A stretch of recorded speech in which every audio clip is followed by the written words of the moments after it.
अस्सलाम वालेकुम dear students, उम्मीद है आप लोग सब खैरियत से होंगे। Dear student, chapter number 16 alternating current, उसका लेक्चर नंबर 1 जो है वो कंप्लीट हो चुका है हमारा, जिसमें हमने पढ़ा था अल्टरनेटिंग करंट। हमने देखा था कि किस तरह से अल्टरनेटिंग करंट में वोल्टेज और करंट जो है अपना मैग्नीट्यूड और डायरेक्शन चेंज करते हैं। उसके बाद हमने इंस्टेंटेनियस वैल्यू, पीक वैल्यू और peak to peak value discuss की थी। आज का हमारा जो टॉपिक है इसमें हम सबसे पहले डिस्कस करने वाले हैं root mean square value. Root mean square value क्या है, किस तरह से कैलकुलेट करते हैं और इसकी जरूरत क्यों पेश आई। उसकी तरफ जाने से पहले आपसे गुजारिश है कि हमारे चैनल को सब्सक्राइब करें, बेल आइकन को टच करें ताकि हमारे रेगुलर नोटिफिकेशंस आपको मिलते रहें। तो चलते हैं रूट मीन स्क्वायर वैल्यू की तरफ। What is root mean square value? अब सबसे पहले इसको हम डिफाइन करते हैं कि हमारे पास रूट मीन स्क्वायर वैल्यू क्या है। तो इसको डिफाइन इस तरह से किया जाता है, द अफेक्टिव वैल्यू ऑफ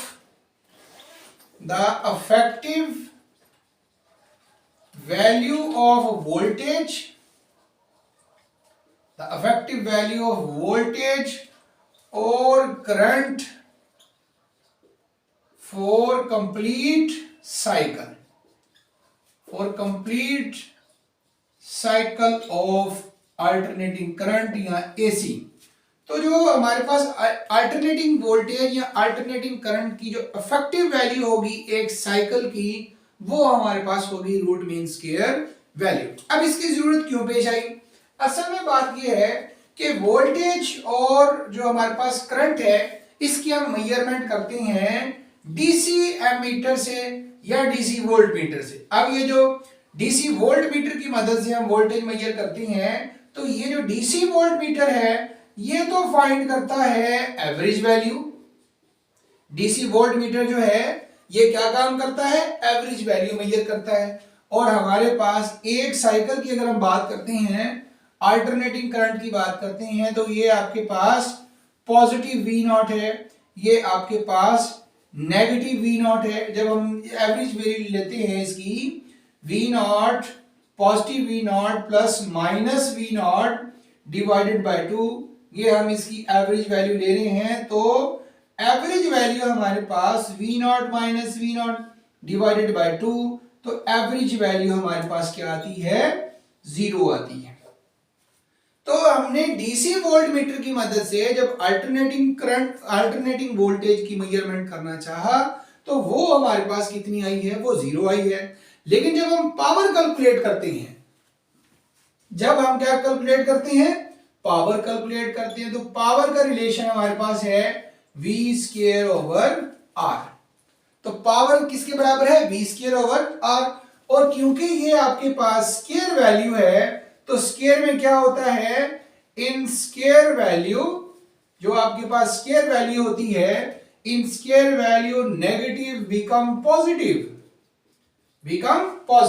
तो हमारे पास जो नेगेटिव होता है वो वैल्यू भी पॉजिटिव हो जाती है, जिसकी वजह से हमारे पास पावर जब हम कैलकुलेट करते हैं तो पावर 0 के बराबर नहीं आता, पावर 0 के बराबर नहीं आता। हमने जब देखा डीसी वोल्ट मीटर की मदद से कि हमारे पास अल्टरनेटिंग करंट की जो वोल्टेज की वैल्यू है वो 0 आ रही है, क्योंकि जो आपके पास डीसी वोल्ट मीटर है ये क्या काम करता है? एवरेज वैल्यू मेजर करता है। और एवरेज वैल्यू ऑफ वोल्टेज और current for a cycle that is equal to 0। लेकिन जब पावर को हम देखते हैं तो पावर हमारे पास 0 नहीं आती। जब पावर 0 नहीं आ रही, इसका मतलब ये हुआ, अगर इन केस ऑफ करंट की बात करते हैं, इन केस ऑफ करंट ये है, in case of voltage, in case of current P is equal to I square R। तो यहां भी करंट का स्क्वायर है, तो स्क्वायर में नेगेटिव जो वैल्यू होगी वो भी पॉजिटिव हो जाएगी। तो डीसी वोल्ट मीटर हमें बता रहा है कि वोल्टेज 0 है, लेकिन पावर 0 हमारे पास नहीं है, पावर हमारे पास 0 नहीं आ रही। इसका मतलब ये हुआ कि हमारे पास जो मेजरिंग इंस्ट्रूमेंट है उसके अंदर प्रॉब्लम है, वो एक्यूरेट मेजरमेंट नहीं कर रहा। हमारे पास DC voltmeter average value measure कर रहा है, और एसी करंट की, अल्टरनेटिंग करंट की जो एवरेज वैल्यू है फॉर अ साइकिल वो हमारे पास 0 होती है। अब इस प्रॉब्लम को हम किस तरह से कम करते हैं? इसके लिए फिर हम कैलकुलेट करते हैं रूट मीन स्क्वायर वैल्यू। हम एक साइकिल की इफेक्टिव वैल्यू लेते हैं, एक साइकिल की इफेक्टिव वैल्यू कैलकुलेट करते हैं। उसको किस तरह से कैलकुलेट किया जाएगा वो हम आपको बताते हैं कि रूट मीन स्क्वायर वैल्यू जो है वो किस तरह से हम लेते हैं। तो उसके लिए भी हमें एक साइकिल चाहिए होगा, अल्टरनेटिंग करंट साइकिल। हम वोल्टेज की या करंट की बात करते हैं। तो बच्चों ये हमारे पास एक अल्टरनेटिंग वोल्टेज की वेवफॉर्म आ गई। इसमें एक आपके पास पॉजिटिव वैल्यू है और दूसरी हमारे पास क्या है, नेगेटिव वैल्यू है। एक आपके पास पॉजिटिव, ये आपके पास है V नॉट और ये आपके पास है माइनस V नॉट। ओके जी। अब हम लेते हैं इसका स्क्वायर। जब हम इसका स्क्वायर लेते हैं तो स्क्वायर में ये हमारे पास क्या हो जाती है, डबल हो जाती है। और ये जो नेगेटिव है जब इसका स्क्वायर लिया जाएगा तो ये क्या हो जाएगा, ये भी पॉजिटिव हो जाएगी। तो ये भी हमारे पास इसी मीन लाइन से ऊपर आ जाएगी। तो ये आपके पास आ गया V नॉट स्क्वायर। ये हमारे पास क्या आ गया है, V नॉट स्क्वायर। अब V नॉट स्क्वायर आपने कैलकुलेट किया, मतलब इसी का आपने स्क्वायर ले लिया। अब स्टार्ट में आपके पास वैल्यू थी 0, अब आपके पास है V नॉट। तो हम मीन स्क्वायर वैल्यू निकालते हैं। मीन का मतलब क्या है, एवरेज। तो हम क्या कैलकुलेट करते हैं, average of square value. Average of square value, average value कैसे निकालेंगे, जो दो इसकी वैल्यूज हैं, शुरू में आपके पास 0 थी, बाद में आपके पास हो गई V नॉट स्क्वायर, दो वैल्यूज ली और इनको कर दिया डिवाइड 2 पे। एवरेज को मीन भी कहा जाता है, मतलब ये आपके पास मीन स्क्वायर वैल्यू है। ये कौन सी है आपके पास, मीन स्क्वायर वैल्यू। क्या है ये आपके पास, ये आ गई V naught square divided by 2। तो ये V naught square divided by 2, ये तकरीबन आप देखें कि जो आपके पास V नॉट वैल्यू है इसको आप 2 पे डिवाइड करें तो ये आपके पास तकरीबन ये वैल्यू यहां पे जाके आती है। ये है आपके पास 1/2 V नॉट स्क्वायर। लेकिन हमें जो वैल्यू चाहिए उसमें स्क्वायर वैल्यू नहीं चाहिए, तो स्क्वायर को खत्म करने के लिए स्क्वायर रूट लिया जाएगा। हम फिर इस मीन स्क्वायर वैल्यू का रूट लेते हैं, मतलब हम लेते हैं root mean square value.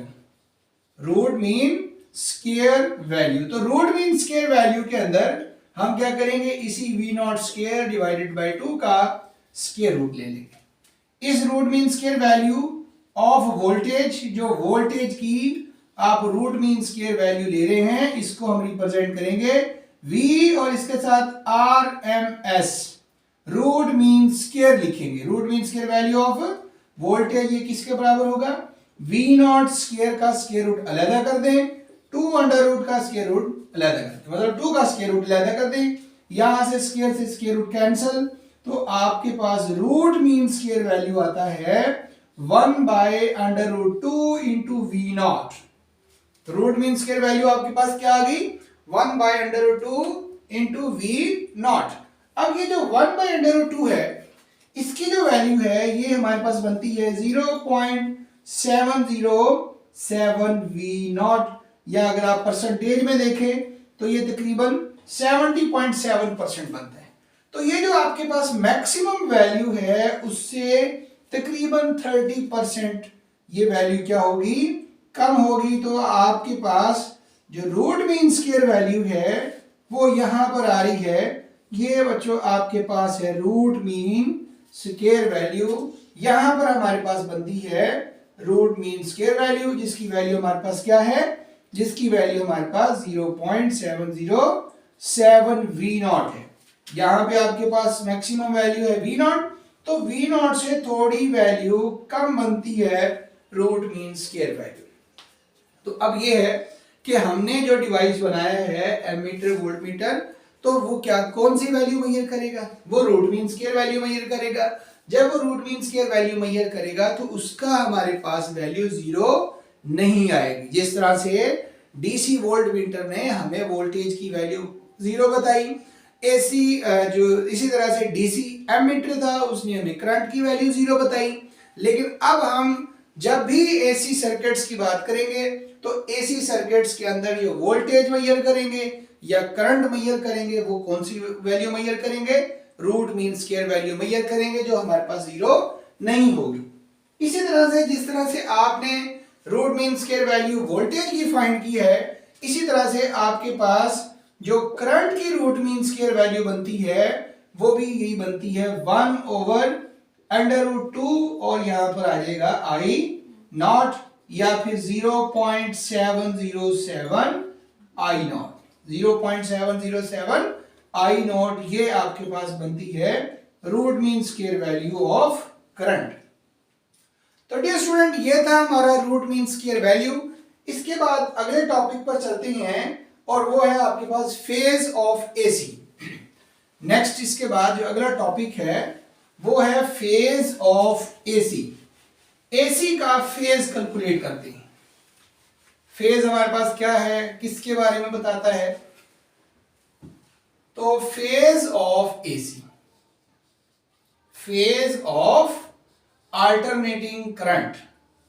Dear student phase जो है असल में हमने एंगल को कहा है और एंगल को हम थीटा से रिप्रेजेंट करते हैं और ये जो थीटा होता है ये हमें किसी भी क्वांटिटी की इंस्टेंटेनियस वैल्यू के बारे में बताता है। अगर ये थीटा हमें इंस्टेंटेनियस वैल्यू के बारे में बताता है तो इस वक्त हम अल्टरनेटिंग करंट के फेज की बात कर रहे हैं या अल्टरनेटिंग वोल्टेज की फेज की बात कर रहे हैं। इसका मतलब ये जो थीटा होगा ये हमें वोल्टेज और करंट की इंस्टेंटेनियस वैल्यू के बारे में रिप्रेजेंट करेगा। तो थीटा आपके पास क्या है? तो theta phase is angle, phase is an angle which describe जो क्या करेगा? डिस्क्राइब करेगा about, which describe about instantaneous value of voltage और करंट। तो ये करंट की इंस्टेंटेनियस वैल्यू के बारे में डिस्क्राइब करेगा। अब हमने जो एसी वेवफॉर्म पढ़ी है उसको हमने कुछ इस तरह से रिप्रेजेंट किया था और उसको हमने इस तरह से एसी वेवफॉर्म को बनाया था कि ये हमारे पास आ गई अल्टरनेटिंग करंट या अल्टरनेटिंग वोल्टेज की वेवफॉर्म। अब इसको हमने with respect to instant discuss किया था। हमने कहा था कि इसका इंस्टेंट यहां पर t है, इधर हमारे पास t/2 है, इधर हमारे पास 0 है। तो ये वो इंस्टेंट है जहां पर आपके पास क्या होता है? करंट या वोल्टेज की वैल्यू 0 होती है। इसी तरह से एक इंस्टेंट ये है आपके पास t/4। यहां पर आपने कहा था कि वोल्टेज या करंट की वैल्यू हमारे पास मैक्सिमम होती है। एक इंस्टेंट आपके पास ये था 3t/4। यहां भी आपने कहा था कि हमारे पास वोल्टेज या करंट की वैल्यू मैक्सिमम होती है। लेकिन अब हम बात करने जा रहे हैं फेज की, और फेज क्या है? हमारे पास एंगल। तो इस वेव फॉर्म को हमने इंस्टेंट की बजाय with respect to phase, with respect to angle discuss करना है। तो फिर हमारे पास पूरी वेव फॉर्म का जो एंगल बनता है वो कितना बनता है? 2π। यहां पर कितना होगा आपके पास? पाई। इधर कितना होगा आपके पास? पाई। इधर कितना बनता है आपके पास? 3π/2। इधर फेज एंगल कितना बनता है? π/2 और इधर आपके पास आ गया 0। ये हमने रेडियन के अंदर रिप्रेजेंट किया। अगर इसको आप डिग्री में रिप्रेजेंट करेंगे तो यहां पर आपके पास बनता है 90, इधर आपके पास बनता है 180, इधर आपके पास बनता है 270 और इधर हमारे पास बनता है 360। ओके जी। इसके साथ हमने जो वोल्टेज या करंट की जो इंस्टेंटेनियस वैल्यू की जो इक्वेशन पढ़ी थी वो थी V=V0 sin of theta. V=V0 sin of theta.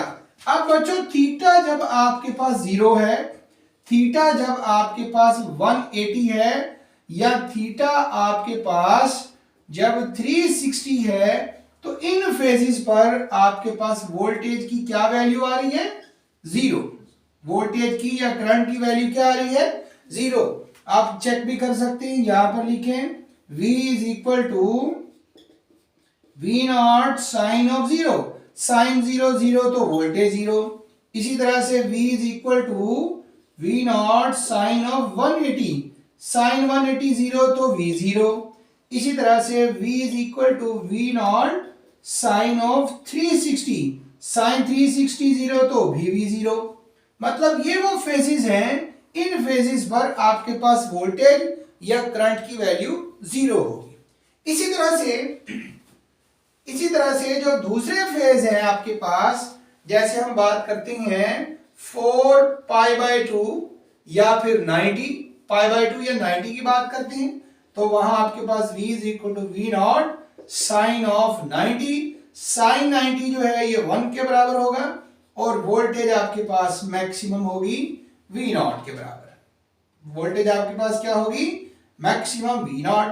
इसी तरह से हम बात करते हैं 4 3 पाई बाय 2 मतलब कि 270, तो भी आपके पास v is equal to v naught sine of 270, sine 270 जो है ये किसके बराबर होगा? -1 के बराबर, जिससे आपके पास voltage v is equal to minus v naught के बराबर आता है।